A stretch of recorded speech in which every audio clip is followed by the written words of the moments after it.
ತಗೊಳ್ಳಿಲ್ಲ. ದೂರದಲ್ಲಿ ಗುಂಡಿನ ಸೌಂಡ್ ಕೇಳಿಸ್ತು. ನಾವೇನು ಅಂದ್ಕೊಂಡ್ವಿ ಆರ್ಮಿದು ಏನೋ ಟ್ರೈನಿಂಗ್ ನಡೀತಿರ್ಬೇಕು ಅಥವಾ ಏನಾರು ಅಲ್ಲೇನೋ ಫಂಕ್ಷನ್ ಏನೋ ಪೆಹಲ್ಗಾಮಲ್ಲಿ ಯಾವುದೋ ಹಳ್ಳಿ ಫಂಕ್ಷನ್ ಏನೋ ಇರ್ಬೋದು ಅಂತ ಇಗ್ನೋರ್ ಮಾಡಿದ್ವಿ ಅದನ್ನ. ಕಾಶ್ಮೀರ ಅಲ್ಲಿ ಪೆಹಲ್ಗಾಮ ಒಂದು ಕಾಶ್ಮೀರ ಪೆಹಲ್ಗಾಮ್ಗೆ ಮೊದಲನೇ ಸಲ ಹೋಗಿರೋದು. ಹೌದು ಹೌದು, ಫಸ್ಟ್ ಟೈಮ್ ಹೋಗಿದ್ದು ನಾವು ಕಾಶ್ಮೀರ.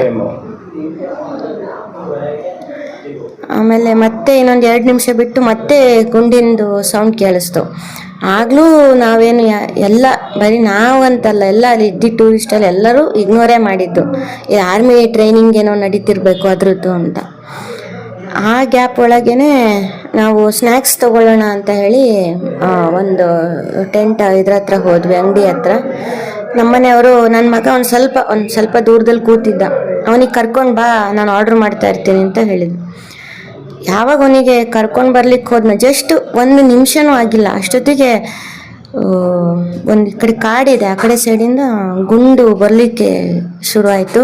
ಎಲ್ಲರೂ ಕಿರ್ಚಕ್ಕೆ ಶುರು ಮಾಡಿದ್ರು, ಏನು ಅಂತ ಎಲ್ಲ ಓಡ್ತಾ ಇದ್ರು. ನಾನು ಮಗನ ಕೈ ಹಿಡ್ಕೊಂಡು ಹಿಂಗೆ ಬಗ್ಗಿ ಏನಾಗ್ತಿದೆ ಅಂತಲೇ ಅರ್ಥ ಆಗ್ತಿಲ್ಲ. ಹಿಂಗೆ ಬರೋದ್ರೊಳಗೆ ನಮ್ಮನೆಯವರಿಗೆ ಬಿದ್ದುಬಿಟ್ಟಿದ್ರು. ಅವರಿಗೆ